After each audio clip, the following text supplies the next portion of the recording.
So good afternoon, everyone. If you want to gather in your seats, and first order, as always, please silence your electronic and mobile cellular devices.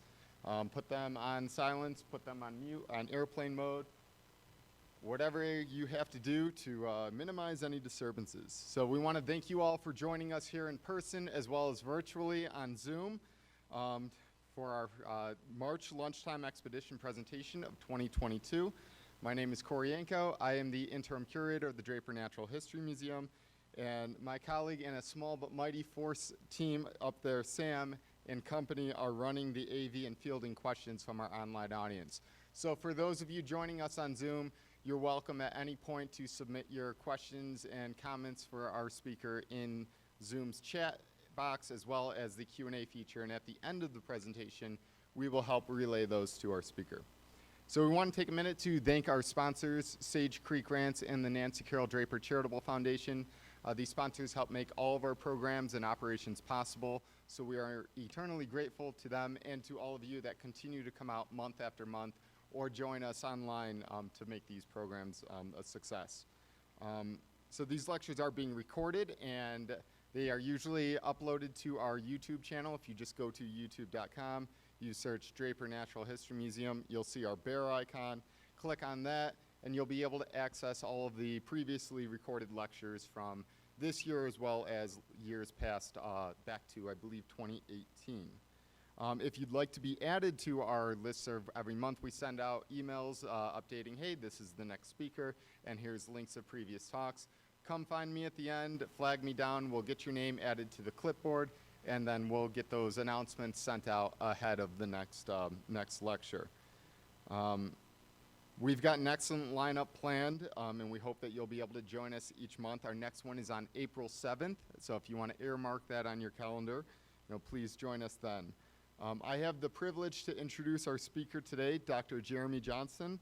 Jeremy is the Ernest J. Gopper Curator of the Buffalo Bill Museum and the Hell and Naoma Tate Endowed Chair of Western History, and also the managing editor of the papers of William F. Cody. Johnston attended the University of Wyoming, where he received his Bachelor's of Arts in 1993 and a Master of Arts in 1995. Johnston earned his PhD in American Studies at the University of, oh boy, I should have asked you about this one, Strathclyde in Glasgow, Scotland in 2017. His doctoral dissertation examined the personal and professional relationship between Theodore Roosevelt and William F. Cody, or Buffalo Bill, soon to be published by the University of Oklahoma Press. Johnston published various articles in the Annals of Wyoming, Colorado Heritage, Points West, Readings of Wyoming History, and Yellowstone Science.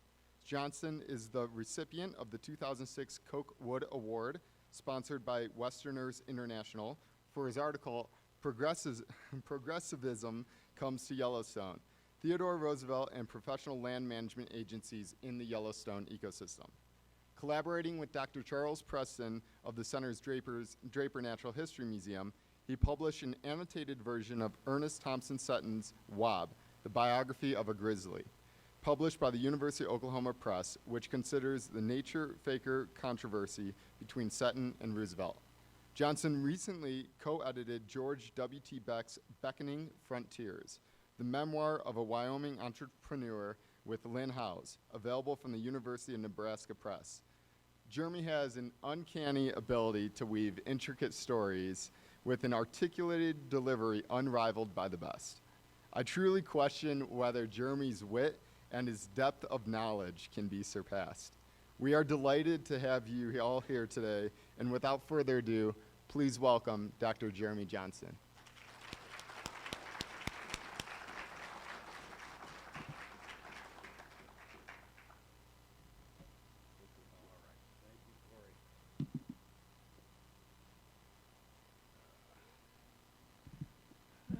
Good afternoon.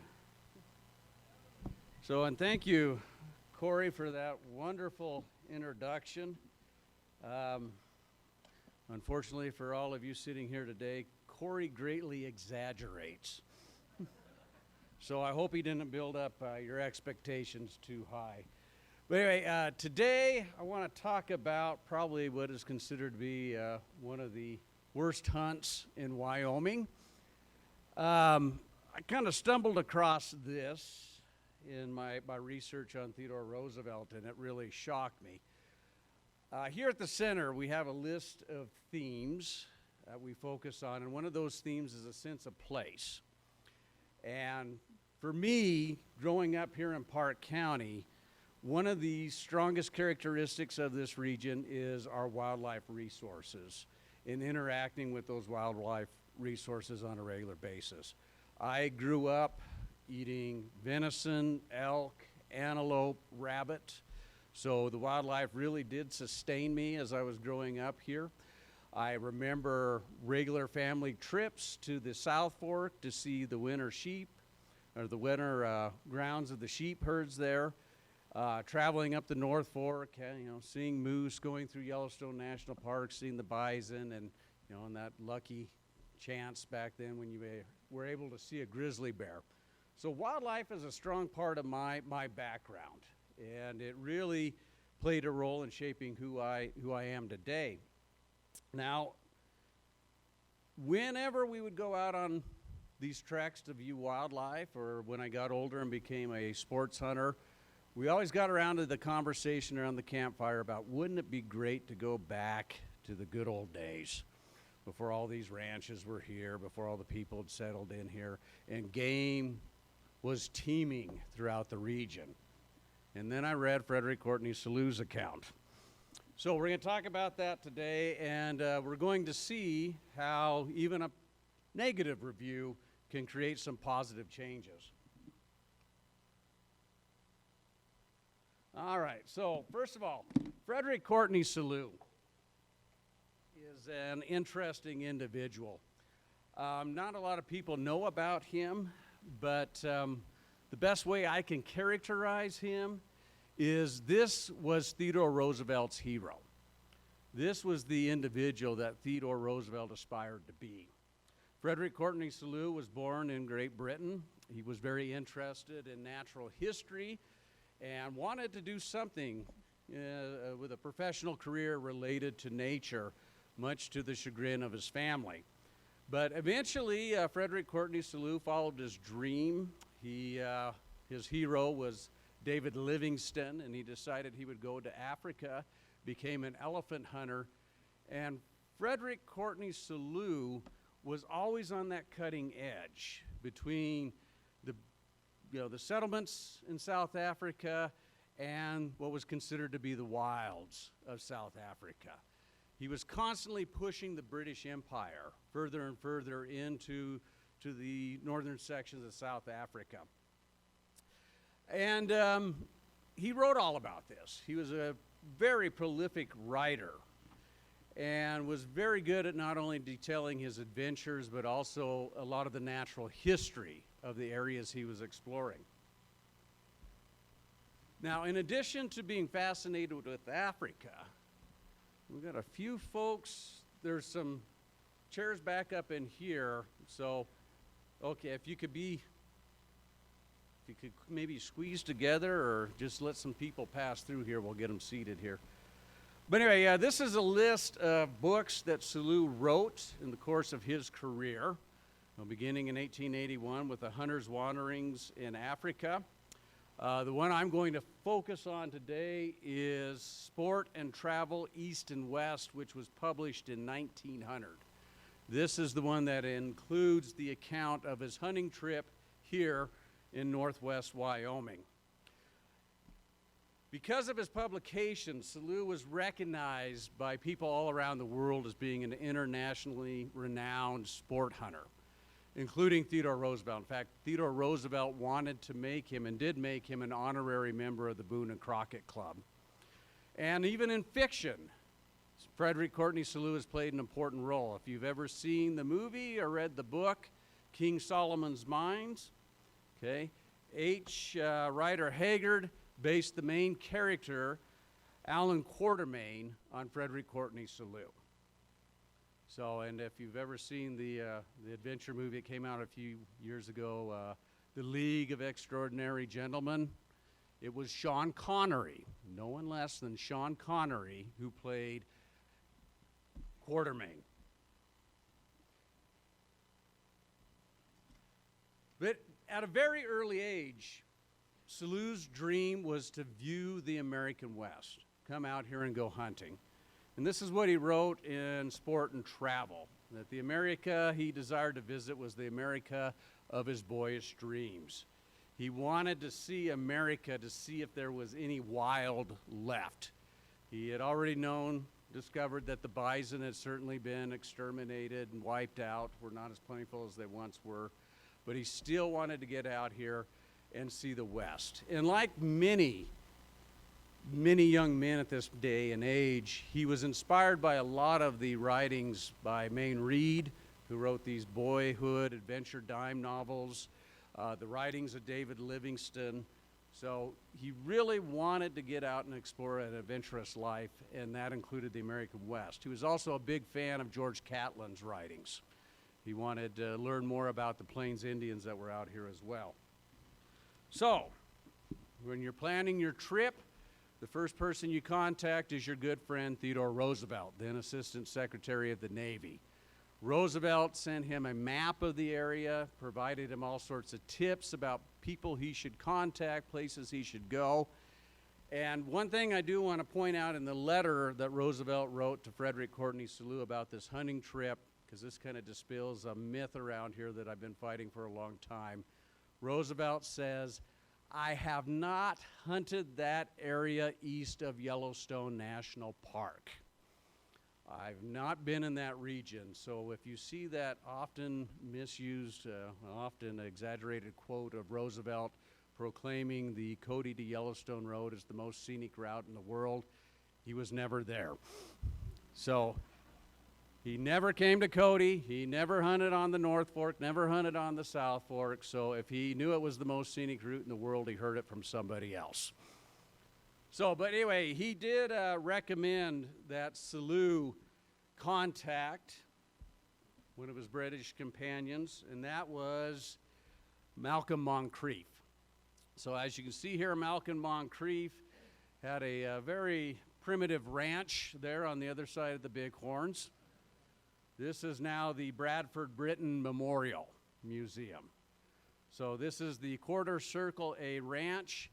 And as you know, at this point in time, in the 1870s and 1880s, a lot of British lords and nobles were out here, including the Moncriefs. And they set up this house here, and they became the host for Selous and his wife. So their first stay here in Wyoming, they had to rough it in this primitive ranch house that you see here. And I love the image here. This is not actually Malcolm Moncreiffe. This is his brother William and his wife. But isn't that great? The ruggeds of Wyoming, and there he is in the ranch house wearing his kilt. So again, it demonstrates that there were a lot of strong connections to Great Britain at this point in time. So this became the starting point.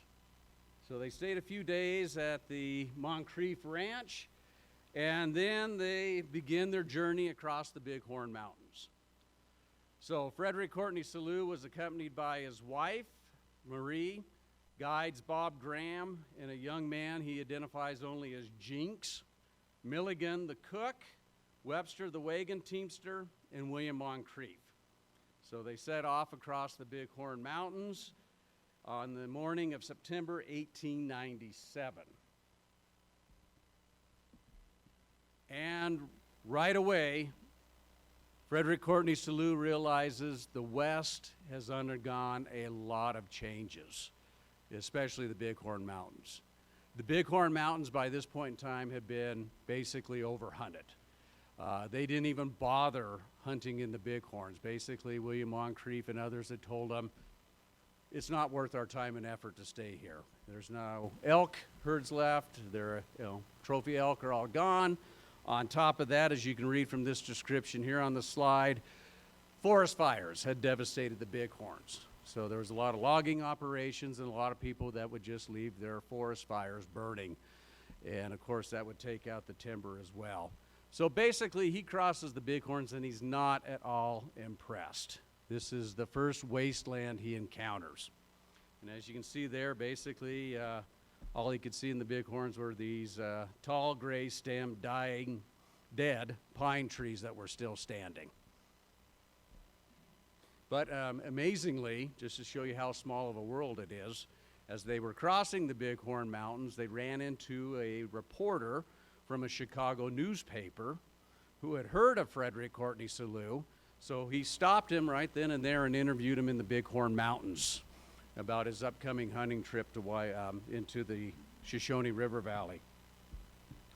So they cross the Bighorns, they come into the Bighorn Basin, where they did do their first hunting outside of collecting game for the camp. They were able to kill a few antelope as they crossed the basin and a few rattlesnakes. But once again, Selous was not all that impressed. And probably the reason for this is that he was being somewhat taunted by what was here before he arrived. He was amazed as he crossed the basin that there were so many skeletal remains of the bison herds. They were finding all these buffalo skulls just scattered everywhere. And for Selous, who had hunted in Africa in those humid climates, he was really surprised that there were any remains whatsoever. But again, this was almost mocking him as to, this is what you've missed. The great bison herds are gone. And then the last statement there he wrote in this book, the whole of the Bighorn Basin is a most uninviting country to look at, being arid and barren to an indescribable degree. Okay? This is our home. This is where we live today. So, and it's just a barren wasteland. And, you know, and again, he wasn't at all impressed with the limited antelope herds that he was seeing here. He noted in his writings, too, that basically it was livestock that had replaced all the bison now. Just a side note, this is kind of interesting. He did encounter the Mormon settlements around Burlington, and he was greatly impressed with what the Mormons were able to accomplish here with irrigation. And he thought, it's going to be great when I get back to Africa. I'm going to contact Cecil Rhodes, who was spearheading the British imperial goals within Africa, and recommend to him that he start recruiting Mormon colonists. And they would bring the Mormons over to Africa, and they would be able to settle those wilderness areas there. So he crosses through the Bighorn Basin. He comes around the Cody region, Cody, Wyoming region. He passes the town of Marquette, which didn't greatly impress him. He did note the Damaris Hot Springs, the geothermal area that gave the stinking water its name.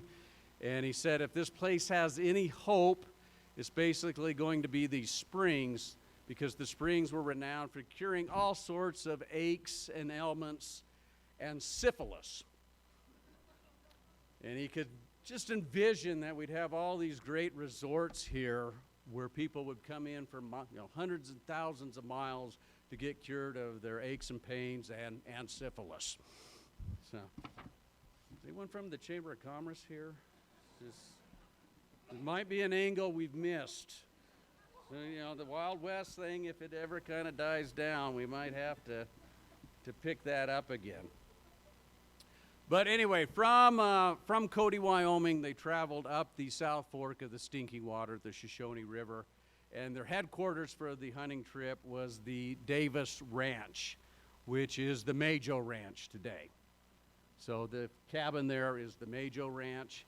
The family that settled there was John Reckless Davis, and his wife and his father-in-law.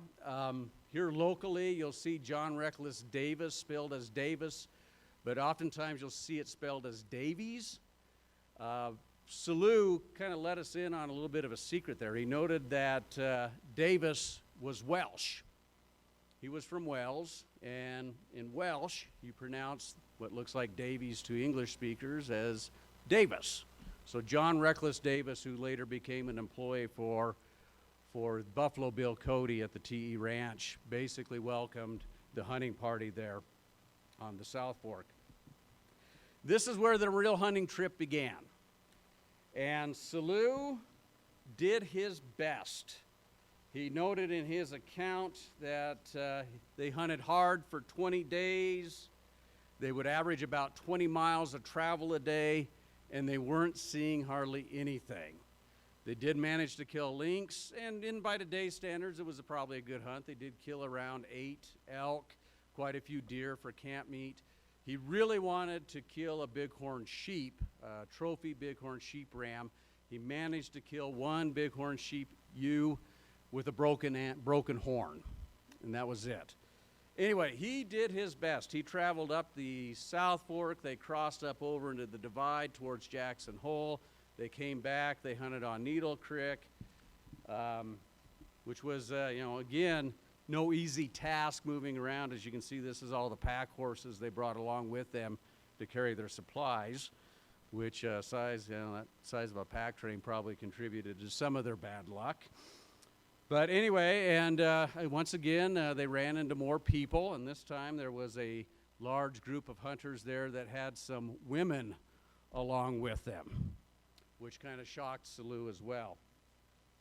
So anyway, he did a lot to try to get his trophy game.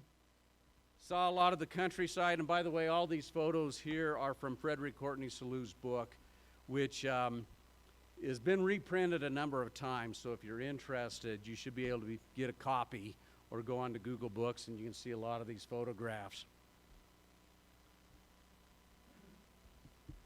So, and even the winter came, and that didn't help them with the hunting trip. He hunted from the Needle Creek area here, deserted old mining camp. Of course, the locals did their best to entertain him with stories of, outlaws being buried by these old cabins and everything. He kind of recognized that they were telling some pretty good tall tales, but again, was not all that impressed, with one exception. He thought this was one of the best fishing areas he'd ever encountered, but he didn't come here to fish. So here's the review. So if Travel Advisor had existed back then, this is what he would have published, or put online. I can imagine no perfect country in which to hunt than the Rocky Mountains must once have been, when game was still plentiful. A good deal of hunting must now be done in the great herds which, according to tradition, were once so numerous, and the constant sight of which must have added such an indescribable charm to their wild and beautiful surroundings, have now disappeared forever. And I think this image here basically encapsulates it all. It's a beautiful place, the fishing's good, but it's not worth your time and effort to come out here on a hunting trip. So what was going on? Well, one individual that Selous met during his hunting trip was a guy by the name of Timberline Johnson. And he was asking Timberline Johnson about game availability, where he should go hunting, and he was providing some information, and Timberline revealed that he had been market hunting and sold a large number of elk hides to the Crow at the Crow Reservation. And when Selous was asking him about the game laws, he said he'd heard tell that there were game laws, but they never troubled him much. And one of Selous' guides chimed in and said that game laws were actually unconstitutional because game belonged to the people, and the government had no right to regulate how many wild animals one person could harvest. So the only recommendation that Selous could offer to change this was extend the boundaries of Yellowstone National Park. He thought the only way you'd save the wildlife in this area is to basically enlarge the park, which was a common idea, one that had begun with General Philip Sheridan. In fact, Sheridan had recommended that the eastern boundary to Yellowstone National Park start right at the mouth of the Shoshone Canyon. So, and Timberline Johnson, just to give you a sense of what was going on here, how active these market hunters are at that time. At Montana State University in Bozeman, there's a journal that was kept by Walter Cooper, 2 journals. And I went through there just kind of looking at the drainages that went into the Yellowstone River where Cooper was trading, where he was buying hides. He was a hide buyer. And main reason I did that is I'm kind of envisioning your rivers were your transportation routes at that point in time. So when he stops at a place, and I know it's I guess you can see this pretty good. This is at Colson, about where present-day Billings is, where the Bighorn River drops into the Yellowstone River. But look at the list there. The beef hides, beaver, grizzly bear, coyotes, badger, skunk, fox, fisher, buffalo, elk, any wild animal, they were collecting the hides. In fact, there's one entry in the journal here where somebody actually sold them a domestic dog hide.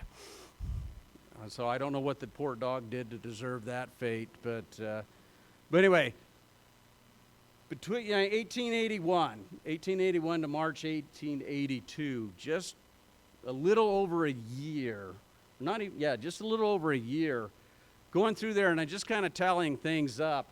Cooper purchased over 280 antelope skins, 700 bison hides, 3,000 deer hides, and 5,000 elk hides from the Bighorn River region. Okay? So that's the magnitude of the market hunting that was in this area. So people like Timberline Johnson were basically putting an end to the future of sport hunting in this area. And Frederic Courteney Selous broadcast that to an international audience. Now Selous, despite his first trip and the disappointments, he did return the following year in 1898. This time he hunted the North Fork of the Shoshone River and experienced much of the same results. So he did manage to kill another lynx. He's the only individual, I mean, how many people see a lynx, let alone kill one? And he managed to kill two on each trip here. But anyway, again, it was a poor trip. And he also started noticing, being from Africa, he wasn't seeing any predators. In fact, he decided to test the area, and they left out some deer carcasses just to see what they could draw in. And he said, there were no vultures, wolves, or coyotes, but a few bears and wolverines. Not even many foxes, lynxes, or martens. So they left a carcass of a wapiti that he had killed, an elk that he killed, and 3 deer out there in the open for several days and caught nothing in the traps but 2 Clark's crows, and that was it. Okay, how many of you camp around this area? Camp in the backcountry, hunt in the backcountry? How many of you today would even dare leave a scrap of meat near your campsite? Okay, this guy had 4 carcasses out there, and all he could draw were a couple of Clark's crows. So what's going on here? In addition to market hunting, a lot of the ranchers were trying to control the predator populations, and also even the market hunters were trying to collect hides by using poisoned carcasses. Poison was used extensively throughout the American West to control the populations of predators. So imagine today, if you see a carcass out in the open and the number of scavengers and predators it draws in, and just think about each one of them getting a high dose of poison and how many animals are going to die from that. And you get a sense of how rapidly it wiped out that predator population here in Wyoming. So, Frederick Courteney Selous, when he returns from his first trip, the first person he writes is Theodore Roosevelt. And he basically says, this area stinks. He was more articulate than that. But he said, this area stinks for hunting. And I think Roosevelt's response is really quite touching and disturbing, because here you have Roosevelt that basically says, your letter made me quite melancholy.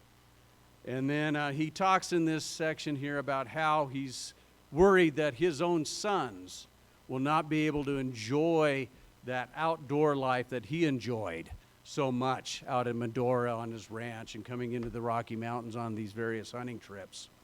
And he concludes this by saying, I was just in time to see the last of the real wilderness life and real wilderness hunting. So Theodore Roosevelt is kind of giving up in his response to Selous, which I think is quite interesting. This is 1897, and he's just saying, I don't think we can save this place. I think you're right. I think it's gone forever.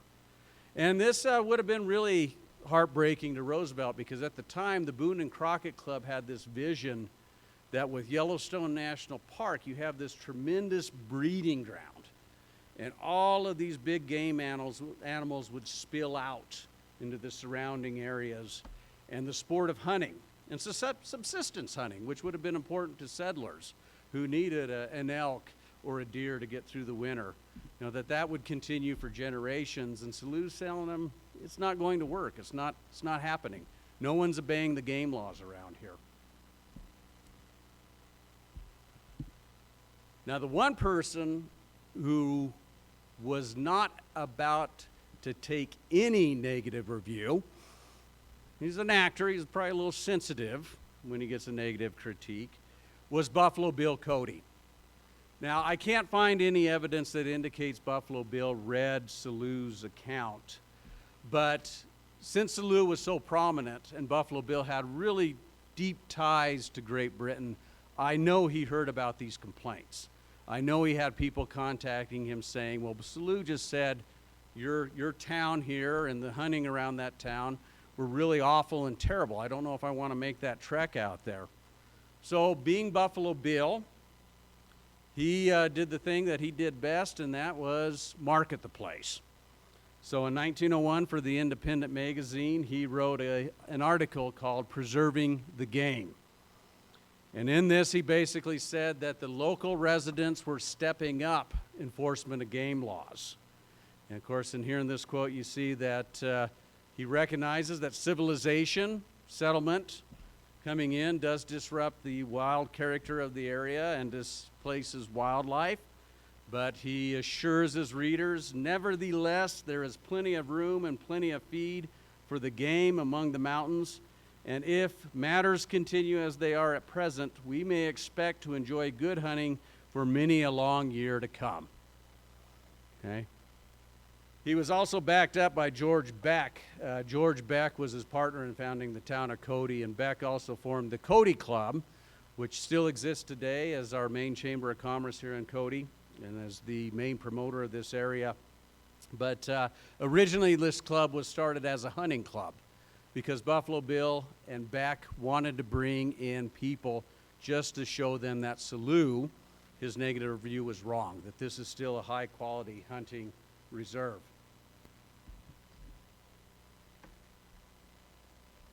In 1901, things drastically changed for Theodore Roosevelt with the assassination of President McKinley. And I think in many ways when he went into the White House, he still remembered what Selous wrote him about his hunting trip out here to Cody, Wyoming. And Roosevelt took action. He set up wildlife refuges throughout the United States. He worked with Gifford Pinchot to expand the forest reserves and to create the National Forest Service. And although they disagreed on much, this is one thing that Buffalo Bill and Theodore Roosevelt did agree upon, was the need for protection of the forest reserves. And not only were the forest reserves and the forest rangers important for timber, they were important wildlife habitat. And you needed rangers to kind of maintain what grazing lands were available, okay, the condition of the range. And early forest rangers, and John K. Rowlandson, who wrote a great memoir about rangering here in the forest reserves in the early 1900s, basically said it was clearly part of his job to enforce the game laws and remind settlers they needed to adhere to these regulations. However, John K. Rowlandson also recalled many a night where he would be invited to a homesteader's house for dinner for fresh beef and found out that the beef tasted an awful lot like elk. And he kind of turned a blind eye. But anyway, here you can see Buffalo Bill wrote Roosevelt, and this became front page news, basically saying, we need you to step up the control of the forest reserves. Theodore Roosevelt at the time, though, was more concerned about those damn sheep herders who were taking over the area. But by doing this, as you can imagine, Roosevelt had the primary pioneer, representative of the pioneer experience, advocating for the Forest Service expansion. And as noted in this area, Okay, the first Yellowstone Timberland Reserve was created. This was the first forest reserve in the United States in 1891. When Roosevelt came in, the Forest Service management of the forest began to expand, beginning with A.A. Anderson, who was a rancher in Meeteetse area in the Grable River Valley. And by the way, a lot of these local ranchers were also early advocates for game protection. A lot of them were sport hunters in addition to being ranchers. And Brian Beauvais, who's back here, just wrote a wonderful article on early efforts that were really spearheaded by ranchers who formed the Bighorn Game Protective Association to make sure other people were following the game regulations. And then in 1905, we had the creation of the Forest Service. And one of the first rangers in all this included one of Buffalo Bill Cody's in-laws who married his niece, Harry Thurston. He was quite an active ranger here. So Buffalo Bill was quite a proponent of the forest reserves, not just to protect the area of the timber, but also to ensure the game regulations were being forced. The other thing Buffalo Bill Cody and Beck did was brought in all sorts of celebrities to hunt. So Buffalo Bill was pretty well connected, and as I tell everybody now, he was bigger than Kanye West. Okay, be careful. He may come back. He still owns that property, Lynn. So, but anyway, he was bigger than Kanye West, and he had some pretty good connections. So we brought in General Nelson A. Miles for a hunting trip. Brought in Frederick Remington for a hunting trip. They tried desperately to get Theodore Roosevelt to come on a hunting trip here, and Roosevelt declined. I think prior to the problem there was that at the time they were asking Roosevelt to join their hunting trips, Buffalo Bill was going through his divorce, which generated a lot of negative publicity, and Roosevelt was very prim and proper when it came to marriage and didn't really support divorce. So I think the two of them were splitting ways. I know the two of them were splitting ways by this point in time. So, and then of course the big hunting trip that we're all familiar with, the Prince of Monaco hunting trip in 1913. And of course the Prince of Monaco, current Prince of Monaco, still comes out here to this day and is very active in conservation. So these hunting trips did a good job of saving us from Selous' negative review, but also the game management techniques in that day and age also benefited the game herds as well. One thing that those rangers like Rawlinson were doing was they were working closely with ranchers to continue killing off predators. And of course, by doing that, that greatly increased the game herds. In fact, you read a lot of histories, the 1950s was probably the best time to be a big game hunter because a lot of these state game agencies were managing to produce as many big game animals as possible for hunters. In the 1960s, that begins to change, and then predator protection becomes important in our wildlife management techniques. But John Rawlinson, in his memoir, Pony Trails in Wyoming, he recalls in the winter, they would make these balls out of elk tallow, and they would take a hot nail and they would melt out the center of these tallow balls, and they would fill them with strychnine, seal them up, and as they rode in the winter months, they would basically drop them off the side as they're riding horseback and leave them for the predators. And so again, you have to imagine any predator scavenger that came through there was being, taking those tallow balls and likely dying. He was pretty creative, though. He came up with a way to make sure his dogs didn't eat the tallow balls. He created some filled with ipecac, and after the dogs got done throwing up, they never did touch the tallow balls again. But anyway, Cody continued promoting this, and these paintings, by the way, which are currently on display upstairs in the Buffalo Bill Museum, originally were hanging in the Irma Hotel. So as visitors would come through to Yellowstone in the summer months, they were basically reminded constantly about the great hunting potential of this area. So here's two more hunting trips. Of course, you can recognize the old Pahaska Lodge and the photograph on the right, Buffalo Bill in the front. And by the way, a little secret for those of you here today, I'd like to take people through the museum galleries upstairs. This painting on the left is also upstairs. And if you go up and you look at it, be sure to pay attention. There's a laser pointer on this, right, Corey? Yeah, okay, good. But if you look in the frame up in this area here, you'll see a bullet lodged in the frame. So clearly, Cody had its art critics even back in the early 1900s. So a little bit more aggressive than our art critics today, but I really believe what had happened is this painting here, which was the 1903 hunt, had been completed, and by 1904 it was hanging in the Irma, just in time for the great bank robbery across the street. And of course, everybody in the Irma Hotel, being the great Western Wild West town that we are, grabbed their weapons and started firing at the bank robbers, and the bank robbers fired back. Other than the teller, who was killed by the bank robbers, no one else was hurt, except this poor painting's frame. That and some of the brickwork on the Irma and the bank across the street here. So, Frederic Courteney Selous, I view his trip as an important hinge in history. I think his negative review really called people to action. People like Buffalo Bill Cody, George Beck, A.A. Anderson, and other ranchers and locals in this area. They realized that this was an important part of this area's economy.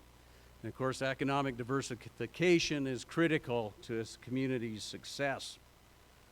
Selous, he went on to continue his adventurous life. In fact, in 1917, he was fighting in Africa during World War I, fighting against German troops there, and was killed in combat.